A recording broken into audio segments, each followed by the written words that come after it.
Édifiez-vous davantage avec ces différentes thématiques scrutées par le révérend pasteur Zacharie Kabengele. Les 7 images de l'influence du chrétien dans le monde, le 7 fois de l'accomplissement de toutes choses, de la partie 1 à la partie 3, quel temps fait-il à l'horloge des dieux pour l'humanité?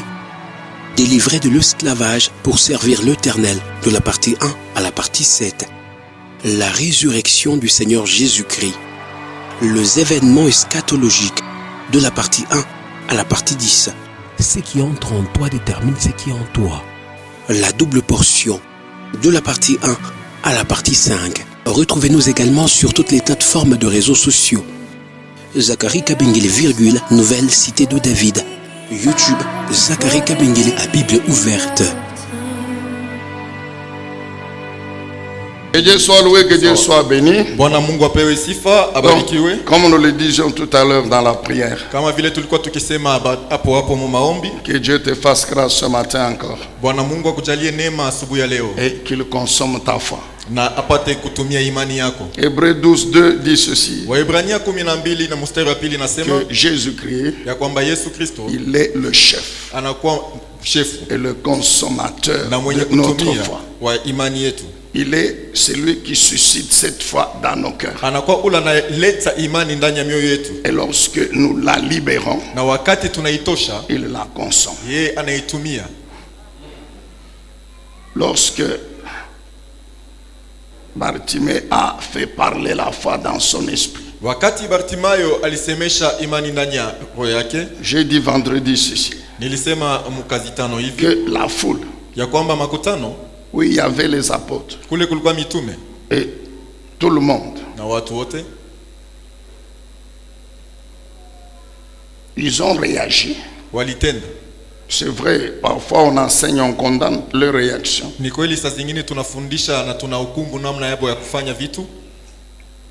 Mais quand on réfléchit bien, on trouve que c'était normal qu'ils réagissent comme ça. Parce que la foi de Bartimée ne leur était pas destinée. Ne leur était pas destinée. C'est pas eux qui devaient consommer cette foi de Bartimée. Il y avait un seul destinataire. Un seul qui était concerné par cette foi. C'est Jésus-Christ. Parce que Bartimée, il a dit ceci: Jésus, fils de Dieu, aie compassion de moi. Jésus, fils de David. Bartimée n'a pas dit: Pierre, Jean, vous tous et la foule, aidez-moi à arrêter Jésus. Aidez-moi à le stopper pour qu'il vienne vers moi. Non, non. Alléluia. Et quand celui qui était, à qui la foi était destinée, a entendu, il s'est arrêté. Et quand il s'est arrêté, il a appelé Bartimée. Amen, bien-aimé. C'est ainsi qu'il a dit à Bartimée. Maintenant, dis-moi encore, tu veux que je fasse quoi? Non, mais que les yeux s'ouvrent. Ok. Ta foi t'a guéri. Est-ce que vous comprenez ça? Quand il consomme notre foi, sa puissance est déployée et le miracle se produit. Alors ce matin encore, mon bien-aimé, qu'il consomme la foi dans ton esprit. Amen. Est-ce qu'il y a quelqu'un qui a la foi ce matin? Quelqu'un qui est venu, oui, bien sûr, pour servir l'Éternel en tant que son fils, sa fille, mais aussi pour recevoir de lui quelque chose. Amen, bien-aimé. Alors qu'il te fasse grâce, qu'il consomme ta foi, que sa puissance soit déployée, que le miracle se produise dans ta vie. Au nom de Jésus. Alléluia. Est-ce qu'on peut l'acclamer encore? Que Dieu soit loué, que Dieu soit béni. Merci mon cher. Alors nous sommes dans 1 Corinthiens chapitre 13. Que Dieu bénisse Papi. Le frère Papi. Ou bien le papa Papi. Oui, il est marié et père d'un enfant. Ndio, ni yeye ni ashakolewa na baba wa mtoto mmoja. C'est un papa. Ni baba. Oh, que Dieu soit loué. Bwana Mungu asifiwe. Que Dieu soit béni. Bwana Mungu abarikiwe. Le jeune homme ici, quand il est venu avec nous, unaona kijana huyu wakati alikuwa pamoja nasi, moi j'ai entendu les gens dire ceci. Nilisikia bantu weko nasema hivi. Il n'y a rien qu'il aura. Hakuna kitu ndani yake huyu. Il n'y a rien qu'il aura. Hamuna kitu kwake. Mais il est resté attaché à moi. Alibakia mwenye kuambatana kwetu. Attaché à cette œuvre. Mwenye kuambatana kwa hii kazi. Lui et Junior, son ami. Yeye na Junior rafiki yake. Avec leur patron, Papa Kizi. Na chef yabo Papa Kizi. Oh, est-ce qu'on peut acclamer le Seigneur pour ses amis ici? Que Dieu soit loué, que Dieu soit béni. Bwana Mungu apewe sifa, barikiwe. Bien sûr, sous l'encadrement de leur chef, Papa Alphonse. Chini ya kiongozi ya chef yabo Papa Alphonse. Pasteur chargé. Alléluia. 1 Corinthiens chapitre 13. Wakorinto wa kwanza 13. Nous lisons la version Les Semeurs. Tunasoma ile matafsiri ya mpandaji. Il est question, vous allez comprendre, de l'amour. Inaelekea mapendo. L'amour. Mapendo.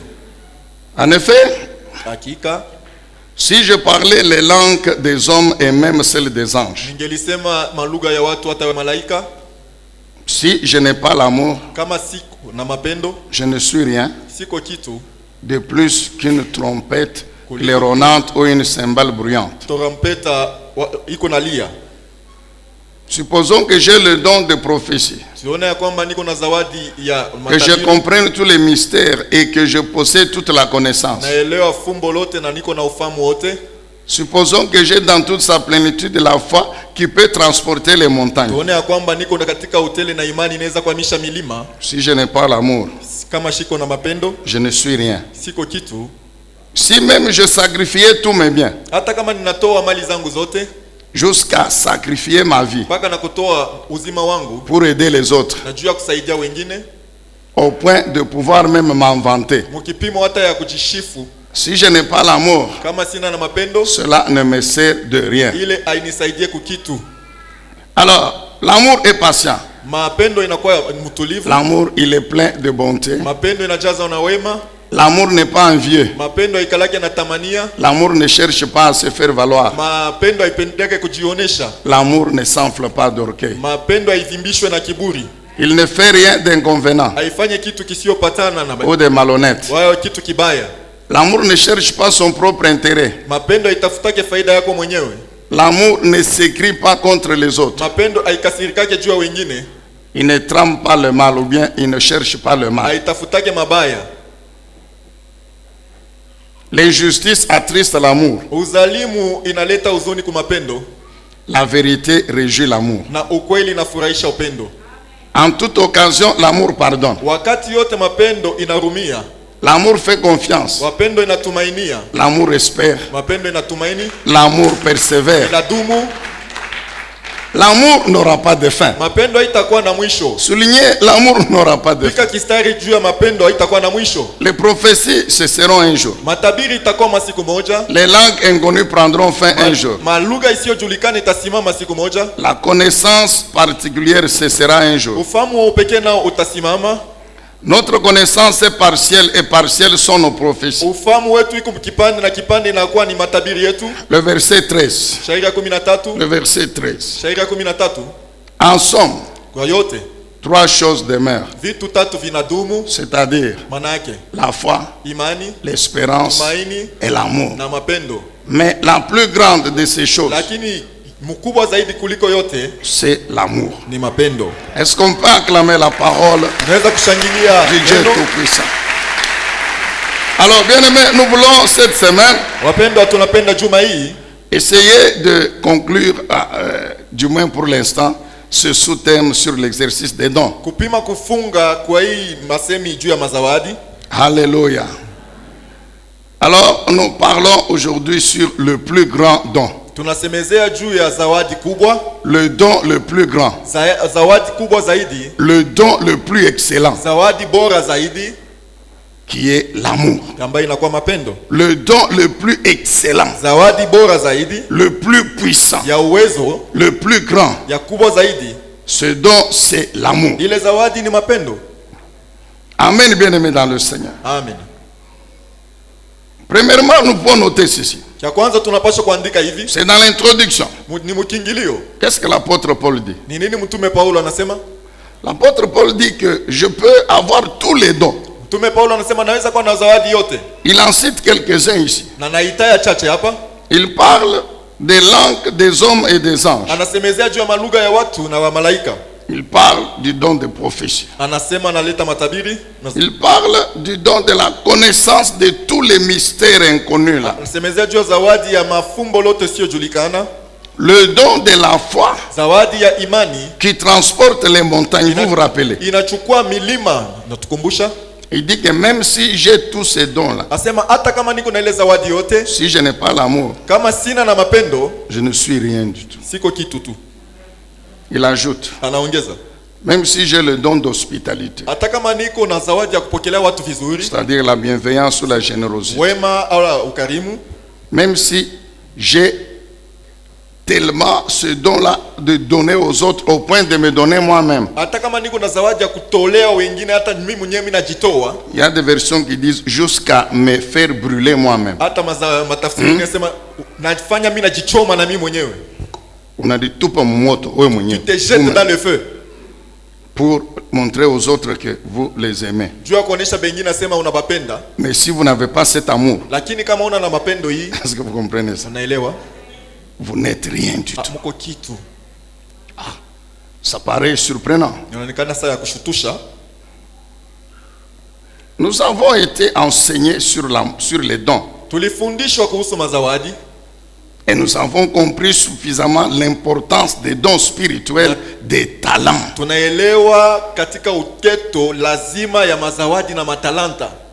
Tous les orateurs qui se sont succédés du haut de cette chair, chacun ayant reçu quelque chose de l'Esprit de Dieu, a tenu à nous faire démontrer l'importance des dons. Bien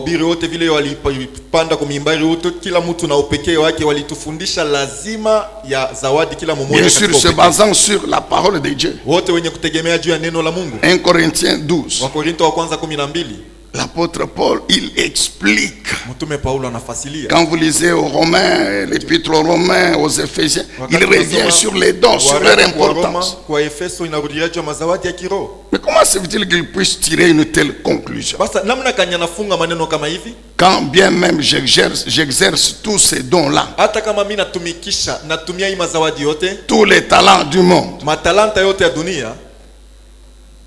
la foi jusqu'à transporter les montagnes. Ça, c'est le don qui nous a beaucoup intéressés, continue à nous intéresser.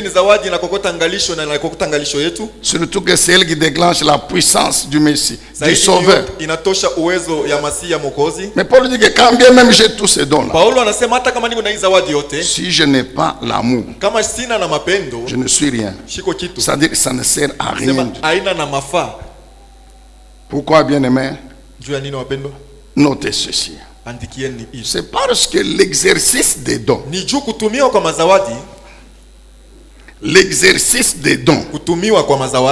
se fait par rapport à Dieu et par rapport à la communauté de l'église. C'est ce que nous avons compris. Que l'exercice des dons, c'est par rapport à Dieu et par rapport à la communauté de l'église. Et quand on examine bien les choses, l'amour comprend les deux. L'amour comprend Dieu. L'amour comprend l'église.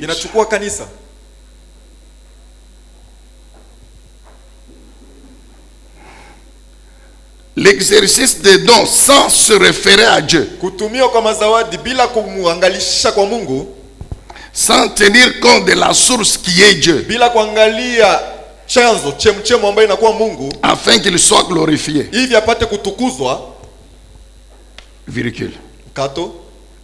L'exercice des dons sans se soumettre au Saint-Esprit de Dieu, l'Esprit de Dieu, qui suscite ces dons en nous et qui nous rend capables de les exercer. Virgule.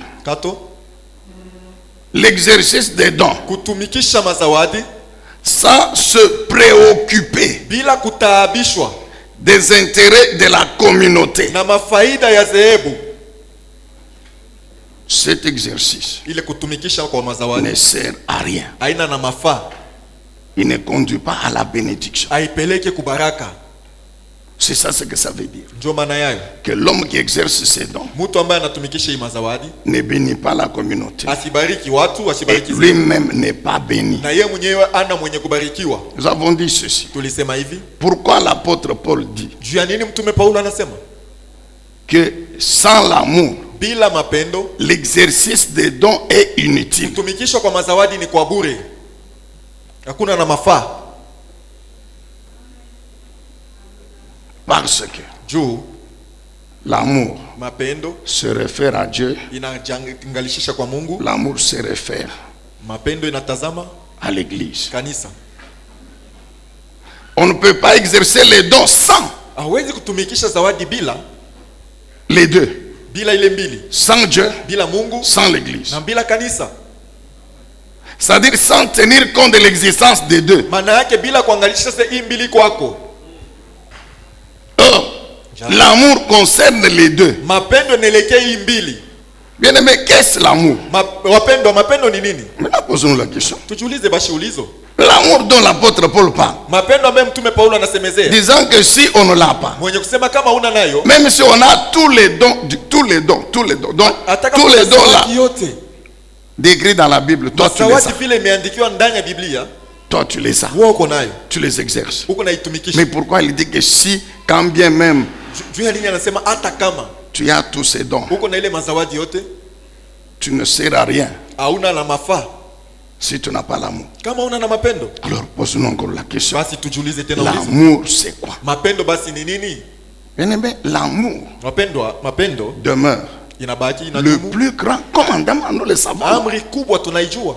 L'amour est le plus grand commandement de Dieu. Ndio amri kubwa ya Mungu. L'amour est le plus grand commandement de l'Éternel. Amri kubwa ya Yahweh. C'est la loi même de Dieu. Ni sheria ya Mungu. L'amour. Mapendo. Matthieu 22, Mathayo 22. 34 à 40, vous connaissez ce passage. Mpaka 40. Matthieu chapitre 22, Unajua Mathayo 22. 34 à 40. 34 mpaka 40. C'est la question que les pharisiens ont posée à Jésus. Ni ulizo wa Farisayo walimuuliza Yesu. Parmi les questions importantes dans la Bible, ya maulizo ya lazima mu Biblia, auxquelles le Seigneur Jésus a répondu. kule Bwana Yesu alijibu, Quel est le plus grand commandement? basi amri kubwa ni nini?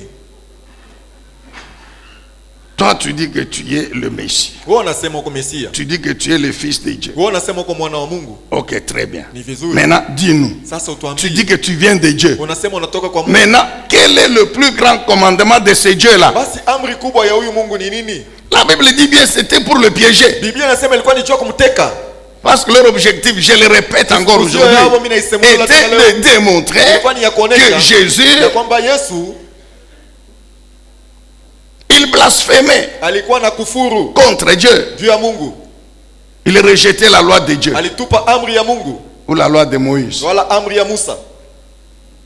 Alors il fallait trouver, l'attraper Ilifadhali kumkamata pour justifier sa condamnation. juu ya kuhesabia kumkamata kwake. Donc en posant à Jésus cette question, Mkumuuliza Yesu ulizo, les pharisiens espéraient que Jésus Wafarisayo walitumainia kwamba Yesu allait dire que je suis venu abolir la loi de Moïse. kusema nilikuwa kuangusha ile sheria ya Ou Mungu. bien il allait donner une réponse qui est en dehors de la loi. Wale walipaswa kuleta De jibu Dieu. inakuwa nje ya sheria. Quel est le plus grand commandement de ce Dieu-là? Amri kubwa ya huyu Mungu ni Donc nini? tu te tapes la poitrine que tu es le Messie, que tu es son fils. Ambaye unajipika mkifua ya kwamba uko Mesia wake na mwana wake. Connaissons la réponse du Seigneur Jésus. Tunajua jibu ya Bwana wetu. Il est allé dans la même loi. Alienda paka mwile sheria moja. Deutéronome chapitre 5, je crois, le verset 6. Dans la loi, il dit le premier, tu aimeras le Seigneur ton Dieu de tout ton cœur, de toute ton âme, de toute ta pensée, de toutes tes forces. Tu aimeras le Seigneur ton Dieu. Et pendant qu'ils étaient en train de se poser des questions, il ajoute, voici le second, qui est comme lui, qui lui est semblable. Tu aimeras ton prochain comme toi-même. Ça, c'est l'amour que le Seigneur Jésus définit comme étant le plus grand commandement de Dieu. Amen, bien-aimés dans le Seigneur. Amen. Alors vous comprenez que le Seigneur fait référence directement, non seulement à Deutéronome 5, mais Deutéronome c'est le rappel de la loi, mais il fait référence à Exode chapitre 20, 1 à 17, et à d'autres lois connexes.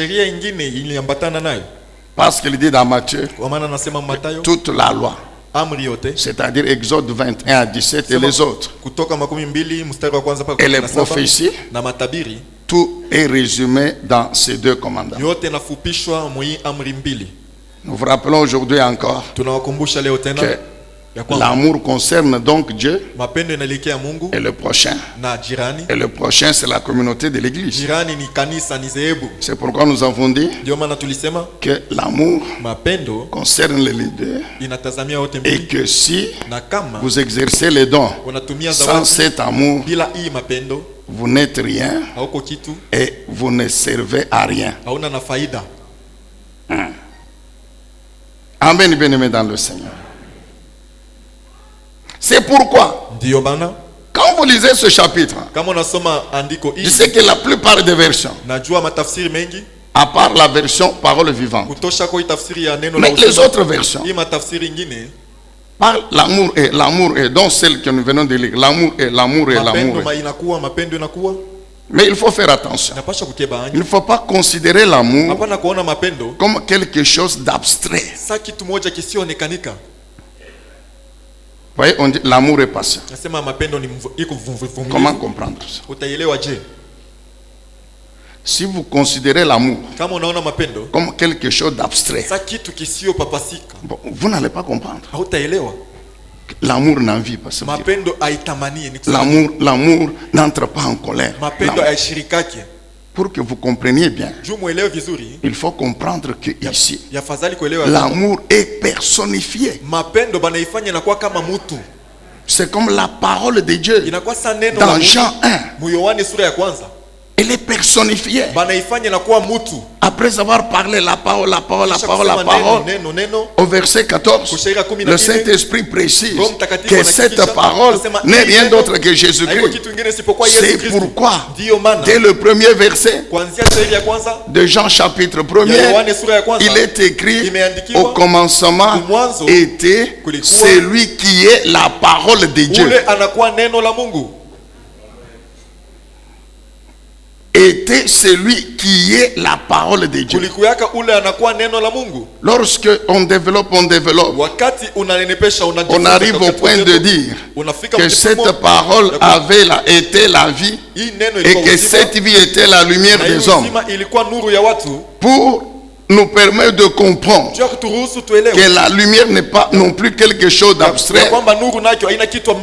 L'Esprit parle comme si la lumière était une personne. C'est ce qu'il dit que à tous ceux qui ont cru en lui, lui qui? Jésus-Christ.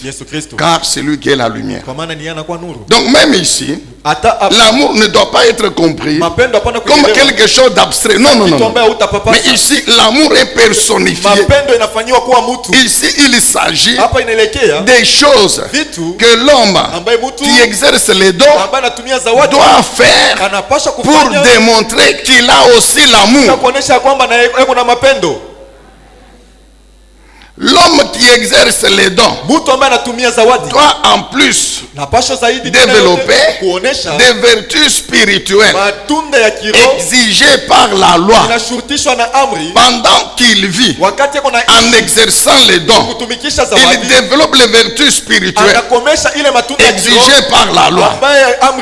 Pendant qu'il développe les vertus spirituelles, il n'accomplit pas les œuvres de la chair. Il ne commet pas les œuvres de de la chair interdite par la même loi.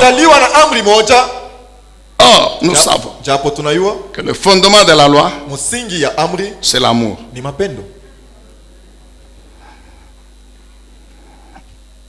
Dites bien Amen. Quand vous dites Amen, c'est que vous démontrez à Jésus que vous croyez que cette parole que vous écoutez est la vérité. Donc quand vous dites Amen, vous faites parler cette foi dans votre esprit. Et il va écouter, consommer cette foi pendant que vous écoutez la parole. Et à la fin de la parole, même si vous ne lui demandez rien, mais comme vous avez fait parler votre foi en disant Amen, sa puissance va continuer à agir dans votre vie. L'écoute de la parole de Dieu est très important. J'ai dit ceci. L'homme qui exerce les dons, même s'il a la foi jusqu'à transporter les montagnes, même s'il ressuscite les morts tous les jours ici, au point que ici à Lubumbashi il n'y a pas de cimetière. Parce que chaque jour, chaque matin il passe dans toutes les morgues, il ressuscite les morts.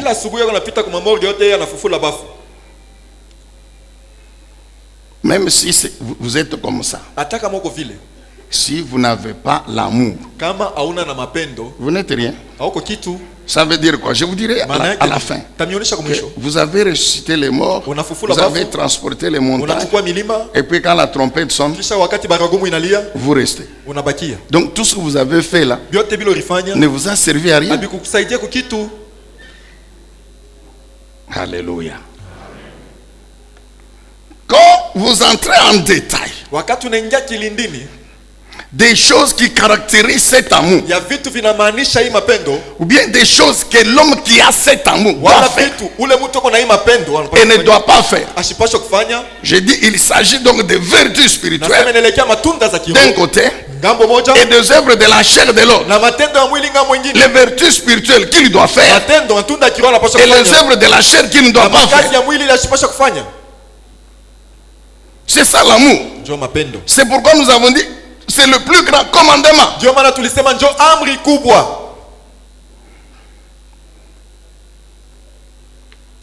C'est ça la loi. Le fondement de la loi de Dieu, c'est l'amour. C'est pourquoi Jésus dit tu aimeras le Seigneur ton Dieu. C'est ça le plus grand commandement. Tu aimeras ton prochain comme toi-même.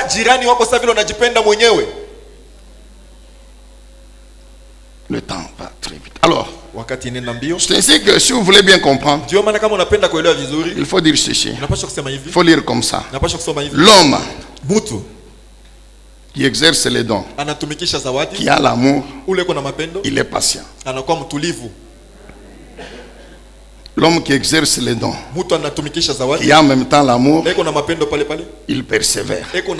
L'homme qui exerce les dons, qui a en même temps l'amour, il est généreux, il est hospitalier, il est compatissant, il ouvre son cœur aux autres, il ouvre son cœur à son prochain.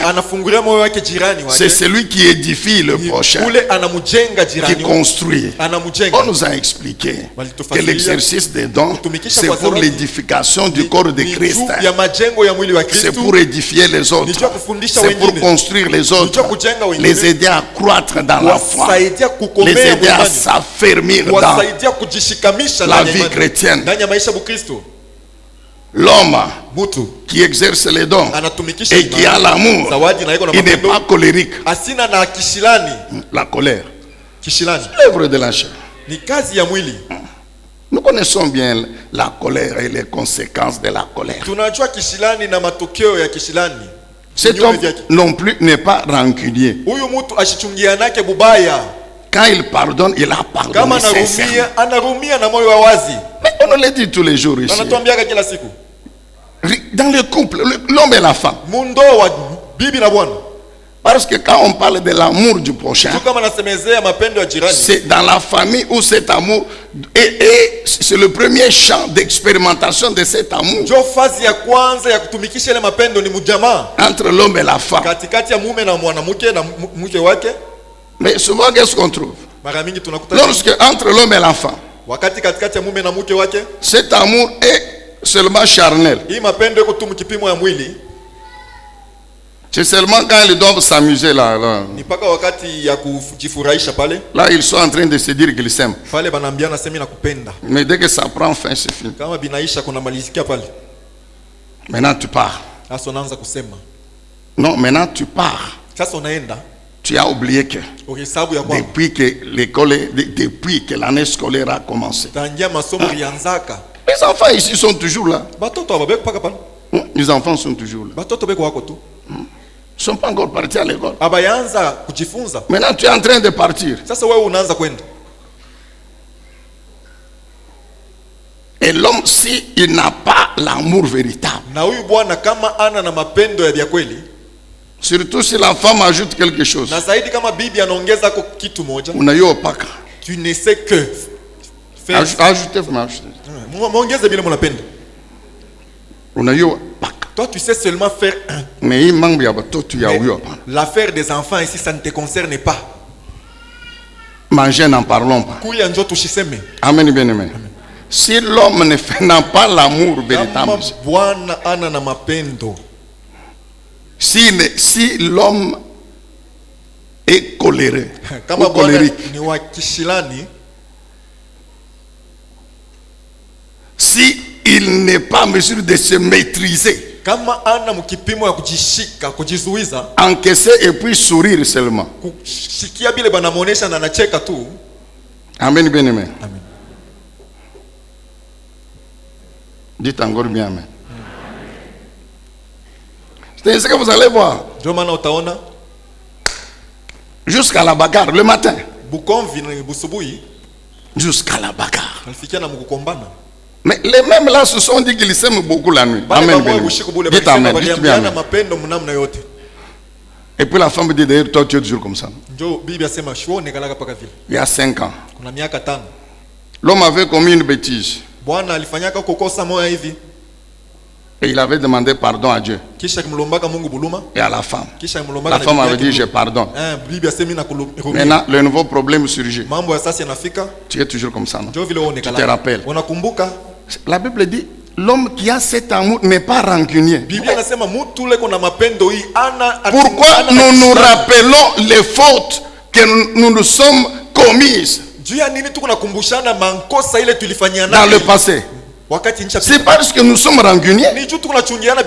Nous prétendons pardonner, mais en réalité, non, on n'a pas pardonné. Mais Jésus dit quoi? Pardonnez-vous. Ainsi Dieu le Père va vous pardonner. Bien aimé, si Dieu le Père pouvait, chaque fois que tu as commis une nouvelle faute, allez, il te montre, tu vois, il y a 20 ans, tu as fait ça. Tu étais d'abord païen. Tu as fait ça. Je pouvais te tuer, mais je t'ai laissé. Tu as crié au Seigneur. Tu m'as dit, c'est fini Seigneur, je ne commettrai plus de péché. Mais voici ce que tu as fait. C'est ce que Dieu fait, non? Dieu il nous pardonne et l'oublie. Mais comment nous prétendons pardonner et n'oublions pas? Comment l'homme et la femme prétendent se pardonner mais ils n'oublient pas? Amen, bien aimé dans le Seigneur. C'est pourquoi la Bible dit que l'homme qui a l'amour, il pardonne véritablement. Il n'est pas colérique. Non, il oublie. Amen, bien aimé. Il n'est pas rancunier. L'homme qui a l'amour, cet homme ne médite pas le mal dans son cœur. Et il ne soupçonne pas le mal dans le cœur des autres.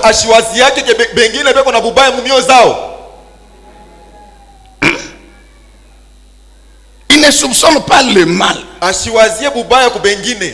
Voyez, les gens là qui soupçonnent le mal, dès qu'il vient, les gens sont en train de causer.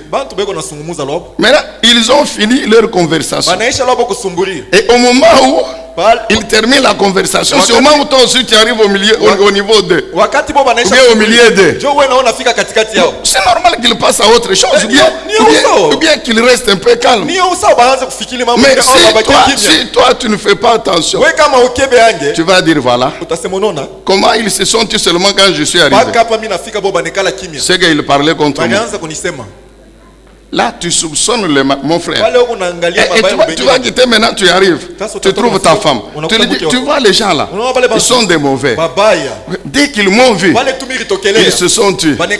Donc ils parlaient contre moi. Peut-être que tout ce qu'ils avaient à dire est fini. Non, tout ce qu'ils avaient à dire est fini. Ce n'est pas qu'ils te critiquent. Non, non. Dès qu'ils m'ont vu, ils se sont dit au revoir. Donc ils ne peuvent pas se quitter, ils doivent seulement attendre que tu arrives. L'homme qui a l'amour, il n'a pas mal dans son cœur. Il ne médite pas le mal dans son cœur. Non, mon frère. Et il ne soupçonne pas le mal chez les autres. Non, non. L'homme qui a l'amour, il ne se réjouit pas de l'injustice. Non, du péché des autres. Non. Au contraire, ça lui fait mal. Et il fera tout pour approcher l'autre, pour lui faire remarquer avec amour. Non, non, ce que tu fais n'est pas bon. Jésus a dit quoi? Non, non. Premièrement, s'il refuse, vous amenez deux témoins.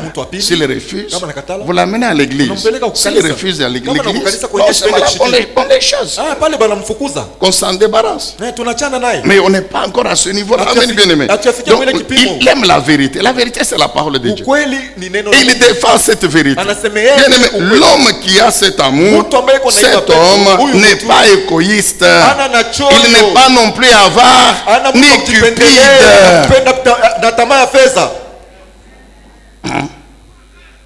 Il n'est pas envieux. On n'est pas envieux. Vous savez, lorsque quelqu'un est en train de bien prêcher, il prêche. Les gens acclament. Ça ne veut pas dire absolument qu'il prêche bien. Non, non, ça ne veut pas dire.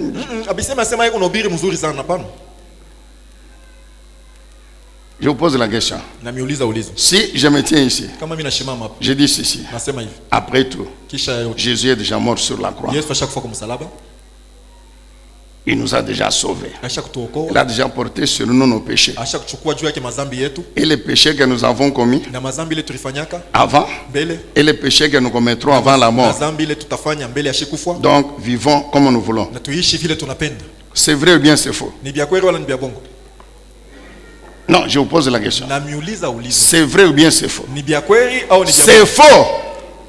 C'est le faux évangile de la grâce, nous savons. Mais si au milieu de nous, il y a des polycames, il y a des ivrognes, il y a tous ces gens-là qui vivent encore dans le péché, ils se lèveront, ils vont acclamer.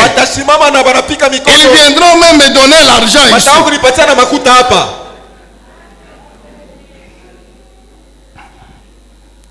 Dites amen. Là où il y a l'amour, il n'y a pas d'envie. Il n'y a pas de jalousie. Non. Mon frère, fais attention. Ma soeur, fais attention. Je vous ai toujours dit ceci. Quand les gens viennent pour donner l'argent, préoccupe-toi de ce que tu donnes et puis ferme les yeux, prie le Seigneur. Maintenant, toi tu as déjà donné. Maintenant là où tu es assis là-bas. Donc tous ceux qui passent là-bas, tu es en train de... Pendant plus tu es en train de les regarder, plus le diable il en profite aussi. Il commence à te dire voilà, tu vois comment il est habillé aujourd'hui. Tu vois hier il est comme ça. Tu vois hier comme ça. Tout ça c'est pour montrer que tout ça c'est... Amen, bien aimé dans le Seigneur. Il ne faut pas donner l'occasion à l'ennemi. L'envie va entrer. La jalousie va entrer. On nous a parlé des dons. On nous a dit chacun doit valoriser son don. Nous ne devons pas être comme le troisième homme là-bas de Matthieu 25 ou Luc 19. Non. Je crois que c'est Pichou qui nous a dit que les 1 talent qu'il avait eu, c'est plus de 5 400 000 $.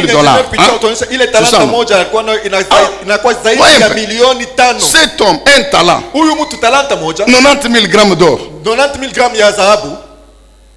60 $ aujourd'hui, 1 gramme d'or. Donc, plus de 5 millions de $. Mais cet homme, il était tellement bête, excusez-moi le terme, qu'il n'a pas compris qu'on lui avait donné quelque chose de valeur. Et il est allé mettre à côté. Pourquoi? Parce qu'il était mécontent. Comment on a donné aux autres, à l'autre 5, à l'autre 2, mais moi on me donne 1, non. Comprenez ce que cet homme ne m'aime pas. Non. Les gens qui n'arrivent pas à percevoir la valeur intrinsèque des talents, des dons que Dieu leur a donnés. Les gens qui n'arrivent pas à percevoir que la vie, que leur vie est aussi valeureuse, a autant de valeur que la vie des autres. Que même si je n'ai pas ceci que l'autre a, même si je n'ai pas ceci que l'autre a, mais j'ai aussi quelque chose qu'ils n'ont pas. Ce sont ces gens-là qui sont envieux, qui sont jaloux. Oh Seigneur Jésus. Amen, bien-aimé. Il n'est pas orgueilleux, l'amour non plus. Cet homme-là qui exerce les dons et qui a l'amour n'est pas orgueilleux. Pas d'orgueil. Non. Il est écrit qu'as-tu que tu n'aies reçu. Que tu n'aies pas reçu. Souvenons-nous de David le roi. 1 Chronique 29. Il dit, tout nous vient de toi. Tout ce que nous sommes, tout ce que nous avons, c'est toi. C'est ton œuvre. Donc nous n'avons pas à nous glorifier. Nous n'avons pas à nous enorgueillir. Non. Là où il y a l'amour, il n'y a pas d'orgueil. La Bible dit que l'homme qui a cet amour, il ne blesse pas les autres. Il ne scandalise pas les autres.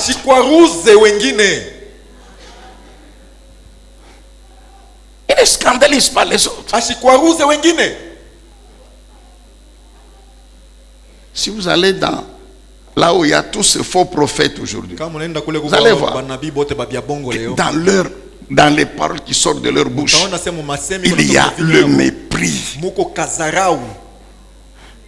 il y a les insultes, il y a la haine. Mais toi tu dis que tu es prophète. C'est pas possible. Tu es alors quel genre de prophète de Dieu? Tu es quel genre de serviteur de Dieu? Même ceux-là qui t'acclament, ils sont les oiseaux de même plumage que toi. Tous. Vous n'êtes pas les fils du Dieu vivant. Vous êtes tous les enfants du diable. Et toi, le soi-disant prophète, et ceux qui t'acclament, tous.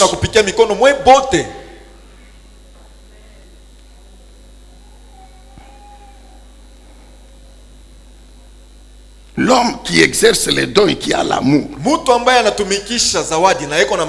ne méprise pas les autres, ne scandalise pas, n'accable pas le prochain. Non. Son objectif n'est pas de s'exhiber au point de mépriser les autres. Non. C'est ce qu'il y avait à Corinthe. Ceux qui parlaient en langue prétendaient qu'ils sont supérieurs, et selon le Saint-Esprit,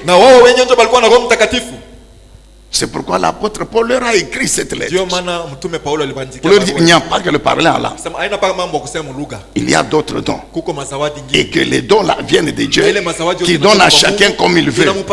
Et que ce n'est pas parce que vous parlez en langue que vous êtes supérieur aux autres. Ce n'est pas parce que vous prophétisez que vous êtes supérieur aux autres. Ce n'est pas parce que vous guérissez les gens que vous êtes... Non, non. Pourquoi il leur dit, tous là, vous êtes comme les organes du corps. Aucun organe ne peut prétendre qu'il est plus que l'autre. Non. Amen, bien-aimé dans le Seigneur. Cet homme-là, qui exerce les dons avec l'amour, il recherche les intérêts de Dieu et de la communauté. Or, la seule façon de défendre les intérêts de Dieu et de la communauté, bien-aimé dans le Seigneur, c'est de se soumettre aux exigences de l'amour. C'est-à-dire de faire les choses. La liste elle est très longue. Ce que nous venons de voir, c'est rien. C'est une petite partie. Mais faire ces choses, en les faisant, on développe des vertus spirituelles. En les faisant, on ne commet pas les œuvres de la chair. Ainsi, nous satisfaisons à la loi de Dieu qui déclare: tu aimeras le Seigneur ton Dieu de tout ton cœur, de toute ton âme, de toute ta pensée. Deuxièmement, tu aimeras le prochain comme toi.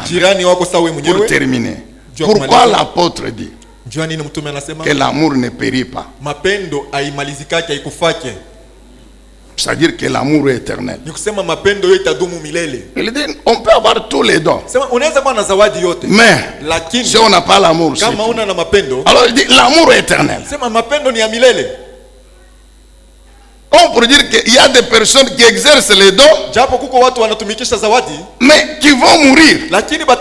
Je vous ai parlé, quelqu'un qui ressuscite tout le monde, mais il n'a pas l'amour, comme nous venons de le comprendre encore aujourd'hui. Mais cet homme, il finira par l'enfer. Alors à quoi les miracles lui auront servi? Alors c'est ainsi qu'il dit, on peut avoir tous les dons, mais n'oublions pas que les prophéties prendront fin, la foi prendra fin, l'espérance qui lui est attachée prendra fin. Amen, bien-aimé. Mais l'amour ne prend pas fin. En d'autres termes, l'homme qui a l'amour, quand bien même les prophéties cessent, quand bien même les parler en langue cessent, quand bien même la foi prend fin. Quand est-ce que la foi, les prophéties prennent fin? C'est quand nous mourons. Tu as ressuscité les morts. Ton tour va arriver. Et tu vas voir le jour que toi tu vas mourir. Dieu ne va pas te ressusciter. Dieu ne va pas envoyer un autre pour te ressusciter. Mais si tu as l'amour, si tu avais l'amour, tu vas continuer à vivre. Amen, bien-aimé dans le Seigneur. Est-ce que vous comprenez ça? Pourquoi l'amour ne périt pas? Pourquoi l'amour est éternel? Parce que l'amour fait partie de la nature de Dieu. Or Dieu est éternel. Comme Dieu est éternel, tout ce qui fait partie de sa nature est aussi éternel. Donc l'amour. Deuxièmement, l'homme qui a l'amour, amen, bien-aimé. Donc cet homme, sa vie est en parfaite conformité avec la loi de Dieu. Est-ce que vous comprenez ça? Alors cet homme qui a l'amour, qui exerce l'amour, donc lui aussi, il ne mourra pas. Parce que comme l'amour ne meurt pas, l'homme qui l'exerce non plus ne va mourir. Donc il n'y a que vous ici qui croyez que vous n'allez pas mourir. Donc, on peut conclure que vous qui êtes au fond, qui n'avez pas dit Amen, donc vous n'avez pas l'amour. Vous ne réagissez même pas. Il n'y a personne qui dit j'ai l'amour. Il n'y a personne qui dit j'ai l'amour. Hakuna mtu anasema niko na mapendo. Il n'y a personne qui dit je suis cette personne. Hakuna mtu anasema niko huyu mtu personnifié par l'amour. Mwenye kuonesha kwa mapendo. Ah, que ces personnes qui sont personnifiées par l'amour. Ah, watu wanaonesha kupitia mapendo et qui croient na wanaamini qui ne mourront pas. Ya kwamba batakufa. Se mettre debout. Wasimame juu. Acclame Jésus. Wamshangilie Yesu. Ah oui, oui, c'est vrai mon frère. Hein? Se mettre debout, acclame Jésus. Wasimame juu na uchangilie Yesu. Que ces personnes qui croient qu'ils ont l'amour, et qu'ils sont appelés à vivre éternellement comme l'amour. La Bible dit l'amour ne périt jamais. L'amour est éternel. Alors que la personne qui a cet amour acclame Jésus, parce que cette personne est éternelle. Même si sur la terre je manque ceci, je manque cela, mais je sais que je suis éternel. Si les prophéties vont rester, si les langues vont rester, si ce qui est spirituel va rester,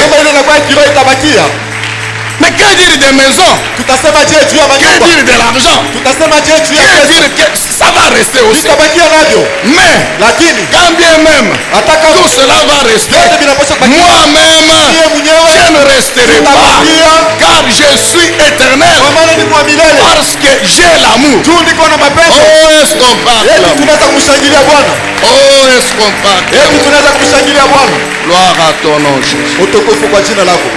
Édifiez-vous davantage avec ces différentes thématiques scrutées par le révérend pasteur Zacharie Kabengele. Les 7 images de l'influence du chrétien dans le monde, le 7 fois de l'accomplissement de toutes choses, de la partie 1 à la partie 3, quel temps fait-il à l'horloge des dieux pour l'humanité? Délivré de l'esclavage pour servir l'Éternel, de la partie 1 à la partie 7. La résurrection du Seigneur Jésus-Christ. Les événements eschatologiques, de la partie 1 à la partie 10.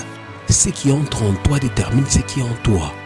La double portion, de la partie 1 à la partie 5. Retrouvez-nous également sur toutes les plateformes de réseaux sociaux. Zacharie Kabengele, Nouvelle Cité de David. YouTube, Zacharie Kabengele à Bible ouverte.